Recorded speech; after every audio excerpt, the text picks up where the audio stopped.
Your skin, I murmured against her throat, inhaling her scent. It tastes of jasmine and courage. She laughed, a low, rich sound of pure joy, and began to guide me backward toward the bed. The emptiness of this house is a presence all its own. It's the third occupant, the silent partner in my marriage. Has a texture, a weight, a specific taste. It's the dust motes dancing in a solitary sunbeam, the hollow echo of my footsteps on the polished hardwood, the perpetual stillness of the second guest room that was never meant for a guest. For 15 years I have been the curator of this silence, tending to it, preserving it, until it became a part of me, a second skin I no longer felt. I am 35 years old. My life is a collection of beautiful, correct things. A handsome, successful husband. A home featured in a local magazine for its tasteful restoration. A part-time role at the art gallery that provides just enough intellectual distraction without ever threatening to become a passion.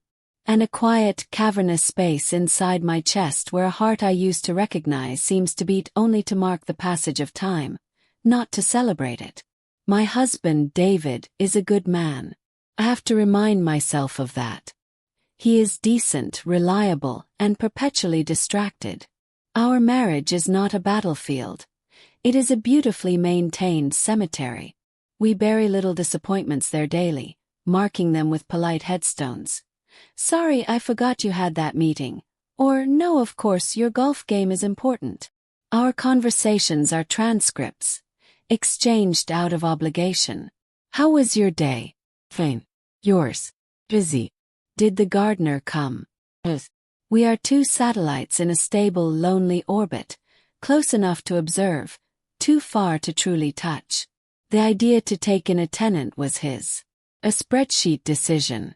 The mortgage, Ellie, he'd said, not looking up from his tablet. It's just for a few months. We'll rent the upstairs room. We'll barely notice they're there. I remember the cold knot that formed in my stomach. I notice everything. I wanted to scream. I notice the way the light leaves the west-facing window at 4:37 p.m. precisely. I notice the specific number of times the faucet drips before I fall into a fitful sleep. I will notice a stranger in my house. But I said nothing. I simply nodded the way I always did. And a treacherous, tiny part of me, a part one had kept locked in a dark room for years, whispered a desperate hope. Maybe it said, you will. Then Chloe arrived. It was a Thursday.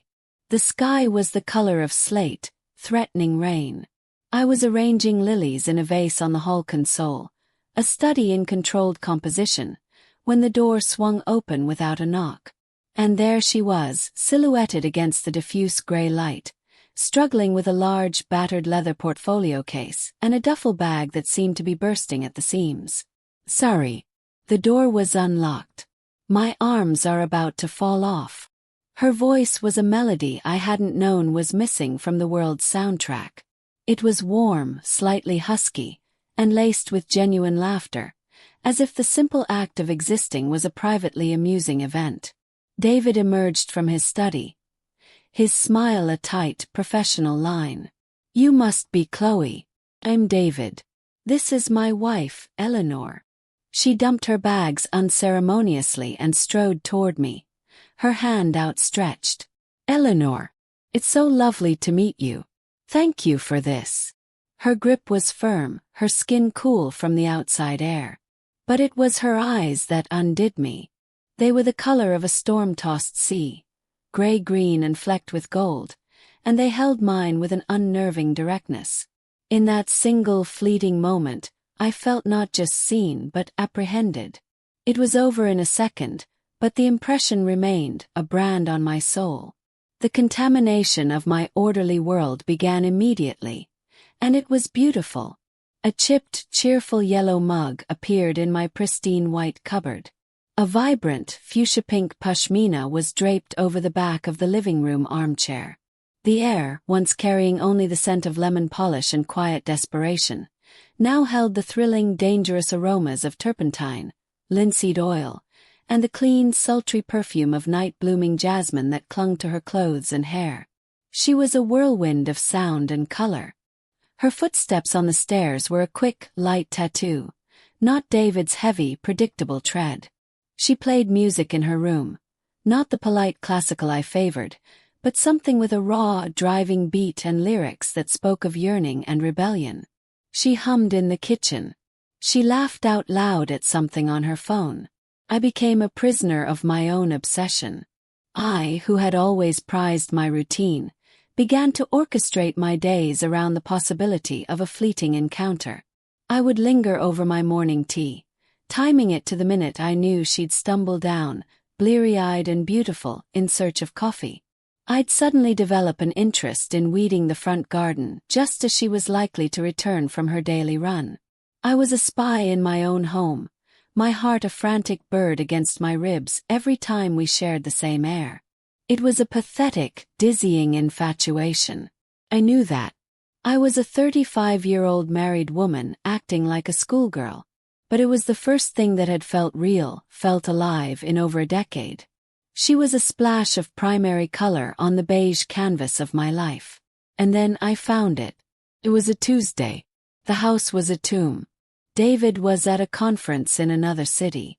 Chloe had laced up her running shoes an hour ago, the slam of the door echoing in the stillness. I was dusting, a pointless activity in a house this clean, but the motion was soothing. A way to move through the silence without having to listen to it. That's when I saw it. On the kitchen table, next to her usual mug with its dregs of cold black coffee. A journal.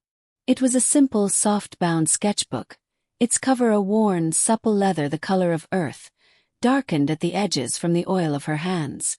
An elastic band held it closed. It looked both ancient and vibrantly alive, just like her. My breath caught. My entire body went still. The duster hung limply from my hand. This was a threshold. On one side was the woman I had been for 15 years. Polite, respectful, bound by an unspoken code of conduct. On the other side was everything else. The unknown. The truth. My heart hammered a violent, panicked rhythm against my ribs. This is wrong, Eleanor. This is a violation. Put it down. Look away. But the other voice, the one that had been waking up from its long slumber, was louder. This is a map. This is the key to the hurricane. Don't you want to know what makes the wind blow? My hand trembled as I reached out. My fingers, usually so steady, fumbled with the elastic band. It snapped back with a soft thwack. The sound was obscenely loud. I opened the cover. The first page wasn't text. It was a sketch of me. I was at the kitchen sink, my profile to the viewer, looking out the window. The lines were quick, sure, almost frantic, capturing the slope of my neck, the way I always cradle my elbow in my opposite hand when I'm lost in thought. She had drawn the faint lines around my eyes, the subtle downturn of my mouth. But it was the eyes themselves that held me captive.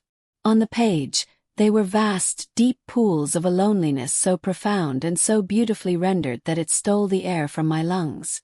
Underneath, in her elegant looping script, were the words. October 12th. She stands at the window like a figure in a Hopper painting, bathing in the late afternoon light. She watches the world outside, the people living their messy, complicated lives. And her gaze is so full of a quiet, desperate longing it feels like a physical ache in my own chest. What are you waiting for, Eleanor? An invitation. A single hot tear splashed onto the page, blurring the ink of my name. I wiped it away hastily, a fresh wave of shame washing over me. I was violating her and she was undoing me. It was the most intimate and the most terrible thing I had ever experienced. I turned the page, my hunger now a ravenous thing. November 3rd. We talked about the rain today. It was a masterpiece of banality. Looks like more rain. Yes, it does. And yet, it was the most thrilling 3 minutes of my week. She has these hands. Long, pale, elegant fingers. I imagine them curled around a warm mug, tracing the words in a book, sketching the line of a jaw. My jaw. Today, she tucked a strand of hair behind her ear. A simple, unconscious gesture. Her knuckle brushed her cheekbone, and I felt it like a brand across the room. David was there reading the paper. He didn't look up.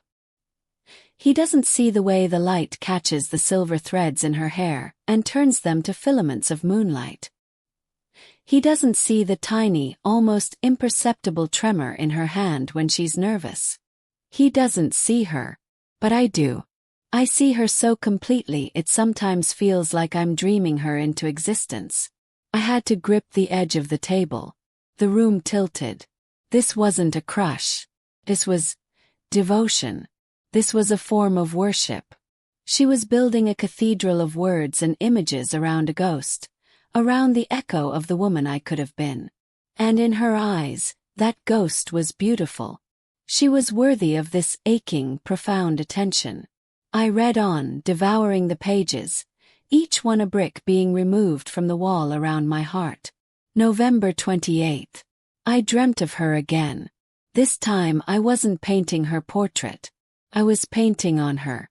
I was using her skin as my canvas, tracing patterns of gold and deep blue along her arms, her collarbones, the delicate skin of her eyelids. She was laughing, a real, unguarded, joyous sound I've never heard in waking life. She was a living masterpiece. I woke up with this hollow, yearning ache in the very center of me. I think I'm in love with her. It's the most terrifying and the most true thing I have ever known. I am a storm of color and chaos, and she is the calm, still shore I am desperate to wreck myself upon. I will keep crashing against her, wave after wave, until I wear down her resistance, or until I drown in the attempt. I slammed the journal shut. The sound was a gunshot in the silent kitchen. A sob ripped from my throat, harsh and ugly. I cried for the violation. I cried for the beauty of it. I cried for the 15 years I had spent as a ghost in my own life. And I cried for the terrifying, brilliant spark of hope that now blazed inside me, incinerating the husk of the woman I had been. Someone sees me. Someone knows I'm drowning. And they're not looking away. They're diving in after me. I shoved the journal back to its exact place, my entire body trembling. I wiped my face, trying to compose myself, but it was useless. I had been unmade. The back door opened. A rush of cool, damp air swept into the kitchen, carrying the scent of wet pavement and autumn leaves. And there she was. Chloe, her skin flushed and dewy with sweat, her dark curls plastered to her temples and the nape of her neck. She was breathless, vibrant, utterly alive. "Hey," she panted, a smile gracing her lips as she headed for the water filter. "You're still here. It's really coming down out there." I couldn't speak. I was a statue carved from ice and fire. I just looked at her. I let down every guard, dropped every pretense, and let her see the raw, shattered, wondrous aftermath of what she had written. Her smile faltered. Her eyes, those stormy, perceptive eyes, flicked from my tear-streaked face to the journal on the table, and back again. The understanding was instantaneous. It wasn't a dawning. It was an explosion. The light in her face extinguished, replaced by a devastation so complete it was a physical blow. "Eleanor!" Her voice was a whisper, stripped of all its warmth. She took a small, involuntary step back. Did you read my journal?" The question hung between us, thick and suffocating. I didn't need to answer. The truth was a presence in the room, a third entity born of my transgression and her vulnerability. She wrapped her arms around her middle, a defensive gesture that made her look young and terribly fragile. "Oh God," she choked out. "I'm so sorry. You must be so disgusted with me. We'll go. I'll pack my things. I can be out by tonight." She turned to leave, and the finality of it, the sound of her walking away, shattered the last of my paralysis. The thought of this color, this sound, this life, being extinguished from my world was more terrifying than any consequence, any moral failing. "You saw me." The words were a raw scrape, torn from a place so deep within me I didn't know it could produce sound. She stopped, her back still to me, her shoulders rigid. "You saw me," I repeated, my voice stronger now, fueled by a desperate surging courage. "All this time. In this entire silent, empty world. You were the only one who ever truly looked at me. And you didn't just look. You saw the silence, and you didn't turn away from it. You called it beautiful." She turned slowly.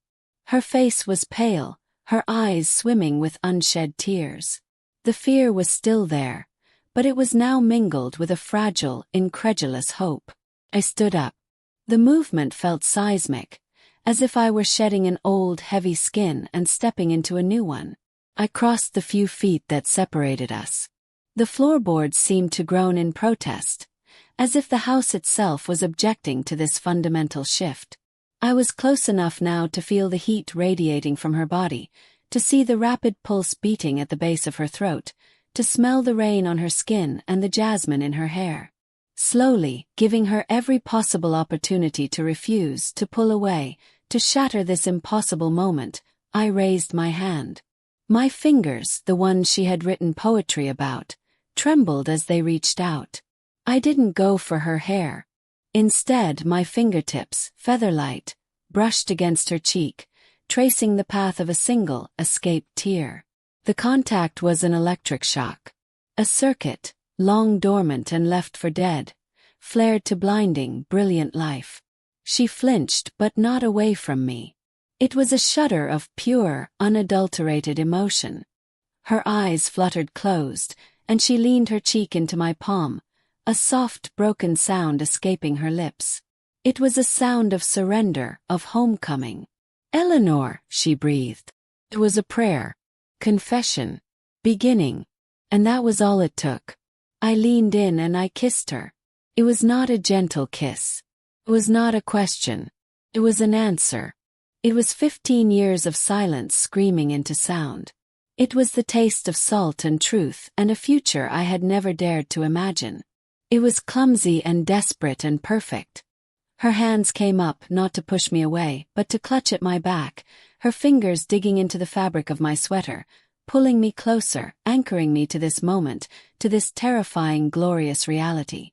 When we finally broke apart, we were both breathless, trembling, our foreheads resting together. The world had not ended. It had begun. The silence in the house was no longer empty. It was full. It was the peaceful, profound quiet after a long storm has finally passed. She opened her eyes, and the storm in them had cleared, replaced by a dazed, wondrous calm. "What happens now?" she whispered, her voice raw with emotion. I looked at the woman in front of me, the artist, the seer, the one who had looked at a ghost and loved her back to life. A smile, a real, unguarded, joyous smile, spread across my face for the first time in 1,000 years. The silence in the kitchen was no longer empty. It was pregnant, swollen with unspoken words and the ghost of the kiss that still burned on my lips. We stood forehead to forehead, breathing each other's air, our hands still clutching at fabric and flesh as if we were the only solid things in a spinning world. Chloe's breath hitched, a soft, broken sound. "Eleanor," she whispered again, my name a prayer on her lips. I could feel the fine tremor running through her body, or perhaps it was mine. The scent of rain and her sweat and the faint, ever-present jasmine was an intoxicating cloud around us. I opened my eyes, and hers were waiting, dark pools of wonder and fear. "I meant it," she breathed, her voice raw. "Every word. I'm so sorry you had to find out like that. It was a coward's way." "Don't," I said, my thumb stroking her cheek, marveling at the softness of her skin. "Don't apologize for the most beautiful thing anyone has ever given me." A fresh tear escaped and I caught it with my thumb. I let my gaze travel over her face. The strong line of her brow, the faint dusting of freckles across her nose I'd never been close enough to see, the perfect bow of her upper lip. I was memorizing her. This woman who had seen the prison of my life and had not looked away, but had instead drawn a map to the key. Slowly, as if moving through deep water, I leaned in and kissed her again. This time, it was not a collision of desperation, but an exploration. It was softer, deeper, a conscious tasting. Her lips parted under mine, and the world narrowed to this single point of contact. The warmth of her mouth, the slight pressure of her hands on my back, the little sigh she made in the back of her throat that went straight through me. When we parted, we were both breathing heavily. The practical world, the one with husbands and mortgages and consequences, began to intrude at the edges of my consciousness, but I pushed it back. Not yet. This moment was mine. "Your heart is beating so fast," she murmured, her palm flattening against my chest, right over the frantic, joyful drumming. "So is yours," I said, placing my hand over the rapid pulse at the base of her throat. We stood like that for a long moment, two women charting the geography of each other's aliveness, communicating through touch what words could never adequately capture. "I feel like I'm dreaming," she said, a slow, dazed smile finally touching her lips. It transformed her face, lighting it from within. "I've dreamed of this. So many times. Tell me," I urged, my voice husky. "In your dreams, what happened next?" Her stormy eyes darkened with a new intensity, a flicker of the boldness I knew from her journal. "In my dreams," she said, her voice dropping to a whisper, "I would take your hand, and I would lead you upstairs, away from all of this." Her gaze flickered around the kitchen, the beautiful sterile cage. "And I would finally get to see if your skin tastes of moonlight or of honey." The boldness of her words, the sheer poetic carnality of them, sent a fresh shockwave through me. My own desires, so long buried and neglected, roared to the surface, loud and undeniable. "Then lead me," I said, the words a vow. Her eyes widened slightly, but the fear was gone, replaced by a thrilling certainty. She laced her fingers through mine, her grip firm and sure. She didn't head for the main staircase, the one that creaked and announced its presence to the empty halls. Instead, she led me to the narrower back staircase, the one used by a different generation of servants, tucked away and mostly forgotten. It was our secret passage. The climb was a blur. I was aware of the rough texture of the wooden banister under my other hand, the sound of our soft footfalls on the bare steps, the way the light from her room spilled out onto the landing, a golden promise. She pulled me across the threshold and closed the door behind us with a soft, definitive click. The silence up here was different. It was her silence. It was filled with the potential of half-finished canvases, the scent of creativity, the lingering ghost of her music. The room was a beautiful mess, a riot of color and life. Paint-stained rags, books stacked precariously on the nightstand, a silk kimono draped over a chair. It was the absolute antithesis of my ordered existence downstairs, and it felt more like home than any room ever had. She turned to face me, her back against the door, her eyes searching mine. "Are you sure?" she asked, the question layered with 1,000 meanings. "Are you sure about this? About me? About betraying him? About becoming someone new?" In answer, I reached for the hem of my cashmere sweater. I pulled it over my head and let it drop to the floor, a puddle of beige on her vibrant, patterned rug. I stood before her in my simple silk camisole, feeling more exposed and more powerful than I ever had in my life. "I have never been more sure of anything," I said, and the truth of it resonated in my very bones. A sound, half gasp, half sob, escaped her. She crossed the space between us in 2 strides. "Eleanor," she breathed, her hands coming up to cradle my face. This kiss was different from the others. It was full of a staggering, reverent hunger. Her thumbs stroked my cheeks as her lips moved over mine, and I felt something deep within me, some final frozen shard of the woman I had been, melt away. My hands went to the waist of her damp running shirt, fumbling with the fabric. She helped me, pulling it over her head and tossing it aside. Her skin was warm and smooth, her shoulders strong from holding canvases and portfolios. I traced the line of her collarbone with my lips, and she shuddered, her fingers tangling in my hair. "Your skin," I murmured against her throat, inhaling her scent.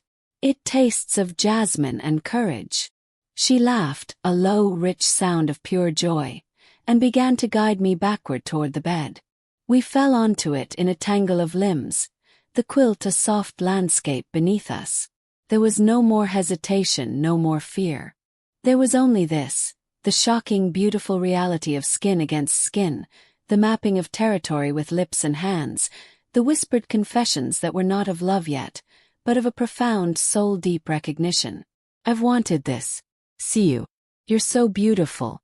Don't let this end." Time lost all meaning. The afternoon light faded from gold to violet to deep blue outside her window, and we didn't notice. We were explorers in a new country, learning the language of each other's pleasure. She was an artist here, too, her touch both confident and curious, painting sensations across my skin that I had only ever read about.